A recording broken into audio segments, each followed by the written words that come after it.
আপোনালোকে যদি আমাৰ চেনেলটো এতিয়ালৈকে ছাবস্ক্ৰাইব কৰা নাই তেনেহ'লে ছাবস্ক্ৰাইব কৰি কাষতে থকা বেল আইকনটো প্ৰেছ কৰি দিব। নমস্কাৰ, মই অপু। কাহিনীটো আৰম্ভ কৰাৰ আগতে আহাচোন প্ৰথমে সকলোকে চিনাকি কৰাই দিওঁ। এইখন হৈছে আমাৰ এখন সৰু গাঁও, য'ত দুটা বস্তু বেছি পোৱা যায়। এটা হ'ল আমাৰ গাঁৱলীয়া মানুহৰ মৰম আৰু এটা হ'ল কাজিয়া। তেতিয়াহ'লে কথা বেছি নকৈ ব'লাচোন কাহিনীৰ মাজলৈ আহোঁ।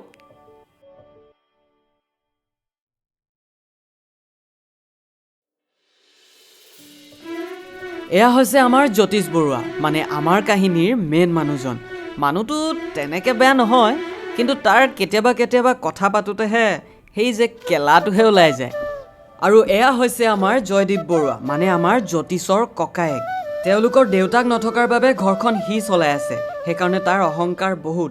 জয়দীপ আৰু জ্যোতিষৰ একেবাৰে নিমিলে, মানে আমাৰ কাহিনীৰ ই মেইন ভিলেন। আৰু এইগৰাকী হৈছে আমাৰ জ্যোতিকা বৰুৱা, মানে আমাৰ জ্যোতিষৰ একমাত্ৰ বায়েক। কাহিনীটো শেষলৈকে চালে জ্যোতিকাৰ দুখৰ কাহিনী শুনি তোমাৰো চকু পানী ওলাই যাব পাৰে। আৰু এইগৰাকীয়ে হৈছে আমাৰ জ্যোতিষৰ প্ৰেমিকা, আমাৰ হিমাশ্ৰী বাইদেউ। ছোৱালীজনী তেনেকৈ বহুত খং, কিন্তু যেতিয়া জ্যোতিষে মৰমে চেনিটো দি দিয়ে ন, তেতিয়া একেবাৰে তাই লাজত থাকিব নোৱাৰে। আৰু এইজন মহাপুৰুষেই হৈছে আমাৰ তপন। তপন হৈছে আমাৰ জ্যোতিষৰ একমাত্ৰ প্ৰিয় আৰু বিশ্বাসী বন্ধু। ই সদায় বিপদে আপদে জ্যোতিষৰ পৰিয়ালৰ লগত থাকে।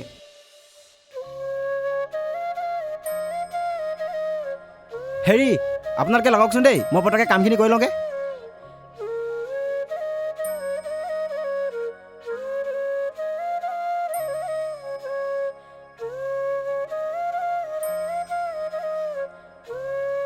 ঐ তপন, ঐ কেলা, এইফালে আহ। জল্দি আহ, জল্দি আহ। ঐ যাচোন যা, এই পেণ্ডেলৰ মানুহখিনি ক'ত কি হৈছে খবৰ লগে যা। যা যা যা, এখন লৈ যা। গৈছো কেলা, ৰাতিপুৱাৰ পৰা শান্তি দিয়া নাই। এই তোৰ বাহিৰৰ বিয়া নে তোৰ বিয়া? কিহৰ ইমান উৎপাত? হেই, ঘৰৰ পৰিয়ালৰ মেনেজাৰ মই, চ' মোৰ উৎপাত নহয় কাৰ হ'ব? অঁ, তই মেনেজাৰ, মই তোক কি অকল লেবাৰ বুলিহে ভাবিছিলোঁ। কথা ক'ব নেপালি আৰু কেলা, যা যা।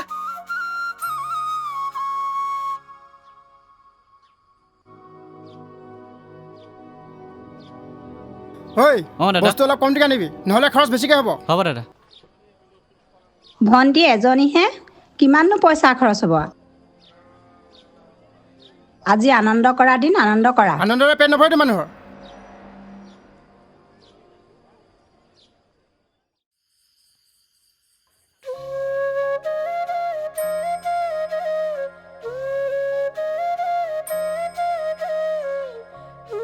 বা মেকআপটো অলপ বেছি হ'ল নি বাৰু? বাকী ধুনীয়া লাগিছে দে, আৰু মনটো অলপ বেয়াও লাগিছে। তই বহুত দিলে যাবিগৈতো, দে ঠিক আছে, তহঁতি ওলাই থাক দেই, মই সেই কাম অলপ আছে, কামখিনি কৰি লওঁগৈ।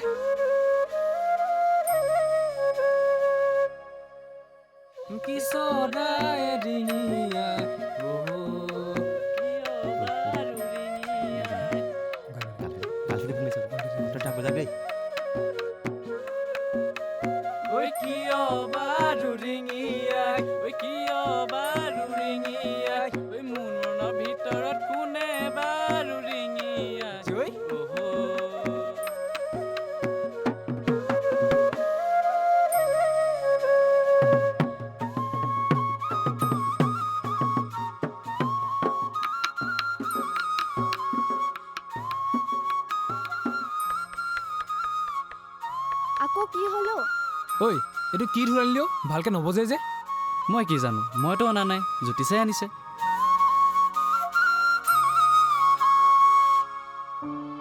ৰচোন ৰচোন ৰচোন, কোনফালে মাথা মাৰিবি? গৈ আছোঁ ৰ,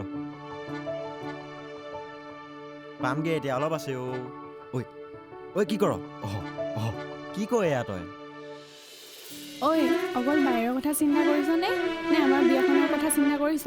চাওঁ ছোৱালী, আগতে বাৰ বিয়াখন ভালকৈ হৈ লওকচোন, তাৰপিছত আমাৰ বিয়াখনো হ'ব দে, টেনশ্যন কৰিব নালাগে তই। ঐ ঐ ঐ, চা চা চা, বাপৰে বাপ, ঐ বিয়া ঘৰত প্ৰেম আৰম্ভ। ল'ৰা বেলেগ।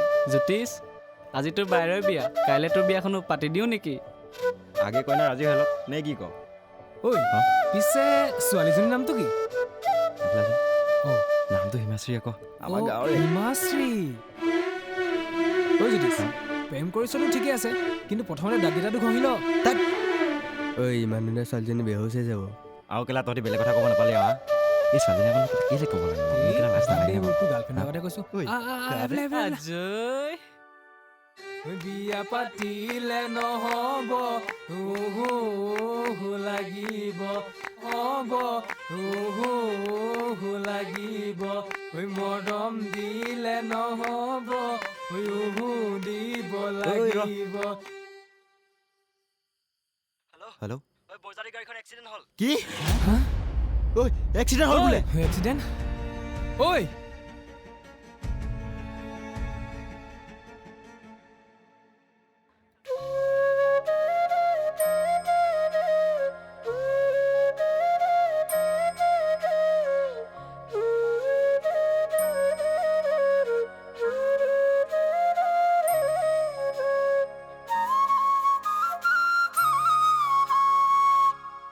অ' বা কথা এটা গম পোৱা নাই নাপাওঁ নহয় আমাৰ যে জ্যোতিষ দাই ছোৱালী এজনী ভাল পায় নহয় হে কোননো বাৰু হিমাশ্ৰী আকৌ বা হয় নি আকৌনো ভালেই হ'ল দে একেখন ৰভা দলতে সিহঁতৰ দুইটাই বিয়াখন পাতি দিম হয়নে বাৰু মজা হ'ব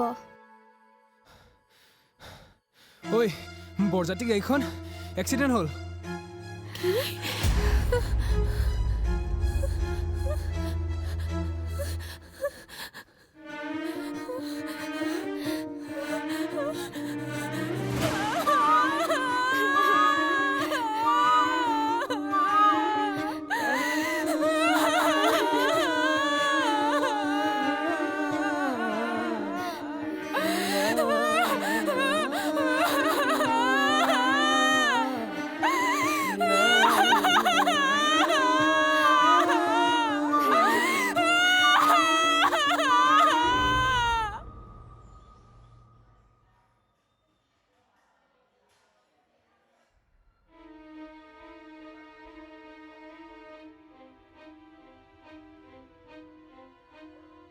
ছাৰ আই এম চৰি ভাইটি তেখেতৰ ব্লাড বহুত গুচি গ'ল বহুত চেষ্টা কৰিলোঁ আমি বচাব নোৱাৰিলোঁ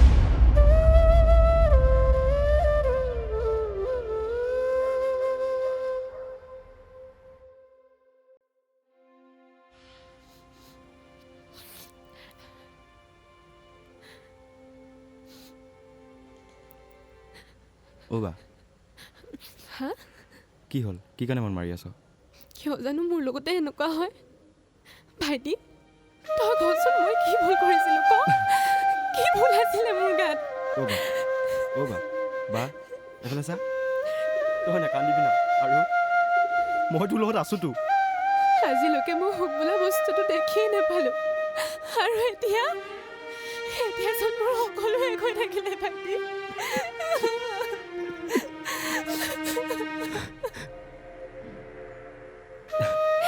অ' বা আৰু তই মন মাৰি নাথাকিবি মই সেইফালৰ পৰা আহোঁগৈ আৰু তোলৈ কিবা এটা ধুনীয়া খোৱা বস্তু লৈ আহিম দেই ভালকৈ যাবি আৰু চা অলপ সোনকালে আহিবি জানই নহয় আৰু তই মন মাৰি নাথাকিবি আকৌ নামাৰো দে অঁ থাক দেই সোনকালে আহিবি অঁ ঠিক আছে ইমান ধুমধামকৈ ইমান টকা খৰচ কৰি বিয়াখন পাতিব লৈছিলোঁ এই কুলকখনি জনাৰ কাৰণে চব ধ্বংস হৈ গ'ল কুলকখনি তই আৰু ভাইটি দুটা ঘৰৰ পৰা ওলাই যাবি দাদা তই এইবোৰ কি কৈছ চা দাদা আমিচোন চব একে পৰিয়ালৰে তাৰ পাছত যদি তই এনেকে ক আমি কলৈ যাম ক আঁতৰ এই ঘৰ মোৰ তহঁতক মই খুৱাইছোঁ কেল্লা ওলাই যাবি ঘৰৰ পৰা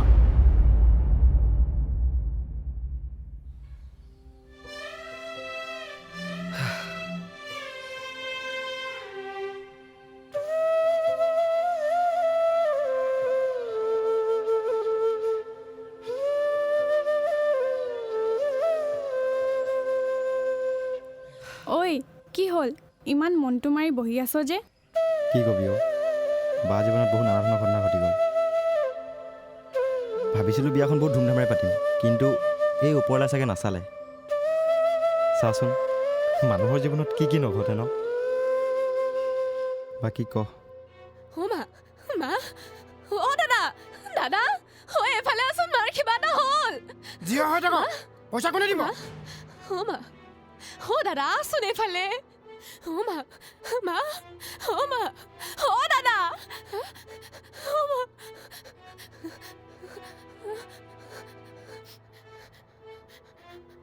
হেল্ল' শুনকচোন মোক পইচা কেইটকামান দৰকাৰ হৈছিলে দিব পাৰিব নেকি বাৰু অ' মা মা অ' মা অ' মা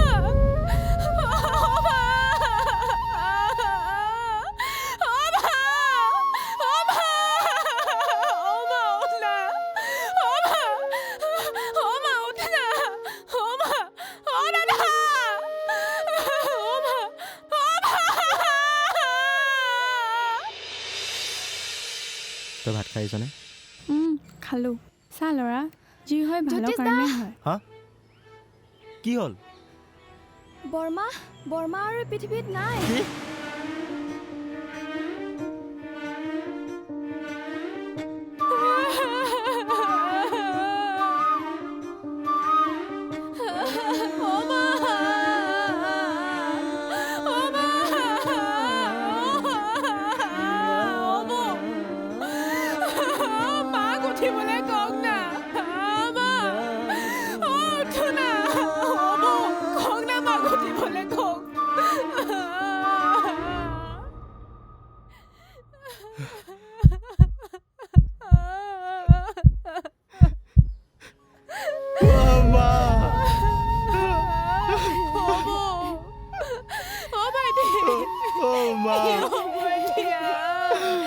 তহঁতি কি কৰি আছিলি কেলা ঐ দাদা ক'ত গলি তই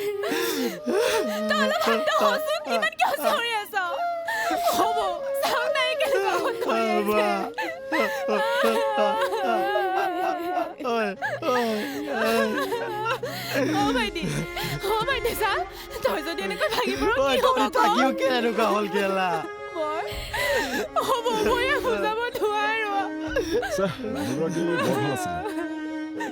মানুহৰ জীৱনটো এনেকুৱা কি কৰিবি বোপাই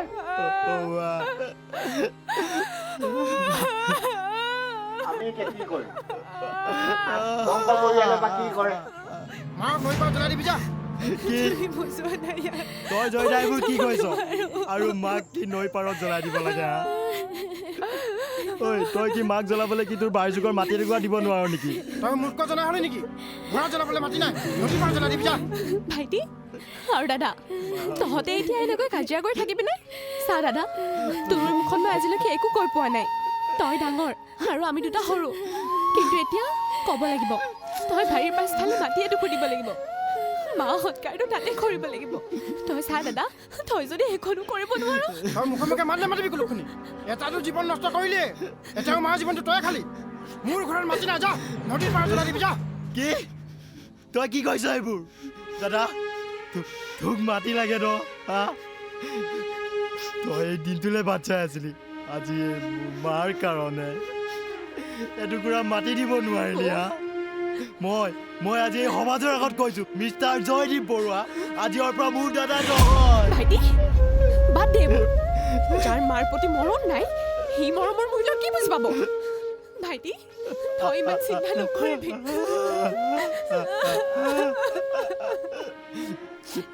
হ'ব বা দাদাই যি বিচাৰিছে তাকে কৰোঁ মাক আমি নৈ পাৰত জ্বলাই দিওঁগে তপন বৈ মাক আমি নৈ পাৰত জ্বলাই দিওঁগে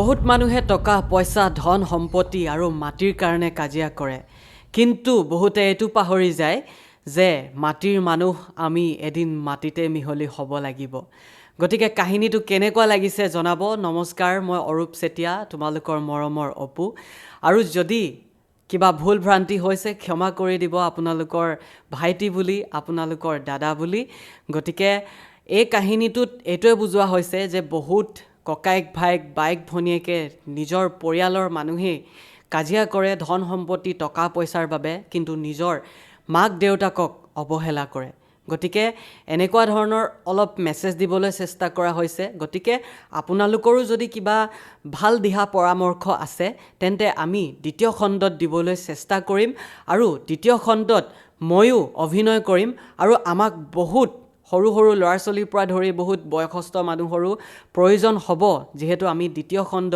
কাহিনীৰ শেষ হোৱা নাই কিন্তু কাহিনী আৰু বাকী আছে গতিকে দ্বিতীয় খণ্ডৰ বাবে আমাৰ লগত যোগাযোগ কৰিব যদি আমাৰ লগত অভিনয় কৰিব খোজে আমাৰ লগত কাম কৰিব খোজে ধন্যবাদ জয় আই অসম জয় জুবিন দা